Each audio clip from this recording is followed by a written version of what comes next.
Мемлекеттік қызметкерлер диктант жазды. Мақсаты мемлекеттік тілдің мәртебесін арттыру, азаматтардың жазу сауаттылығын жетілдіру.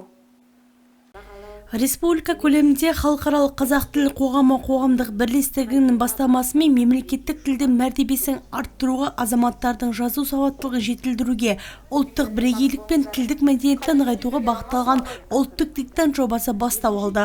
Осы ретте жалпы ұлттық диктантқа облыстық басқармалар мен аумақтық департаменттер және инспекция қызметкерлері қатысты.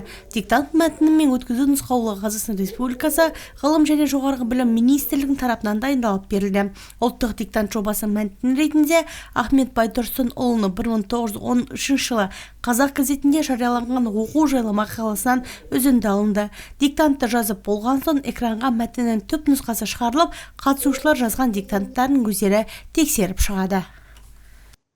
Бұл жердегі басты мақсат қазақ тіліне деген құрметті арттыру және жазу сауаттылығын арттыру, тіл мәдениетін арттыру мақсатында ұйымдастырылып жатқан дүние. Бұл жерде ерекше айтып өту керек, мемлекеттік қызметкерлердің тілге деген құрметін арттырып және іс құжаттарын жүргізуде мемлекеттік тілде жазу дағдыларын қайта дамытуға бір серпін беретін, сондай бір көмек болатын жоба деп білеміз. Бұл жерде мемлекеттік қызметкерлердің білім деңгейі немесе сауаттылығы бағаланбайды.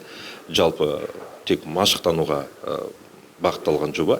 Қазір мемлекеттік қызметкерлердің барлығы арнайы осы диктантты жазып болғаннан кейін экранға көрсетілген мәтінді өздерін тексеретін болады. Алдағы уақытта, яғни осы тілге деген өздерін қай жерде дамыту керек, қандай кемшіліктері бар, қай жерден өзін жаңа дағдыларға дағдылану керек, осы мақсатта ұйымдастырылып жатқан жоба.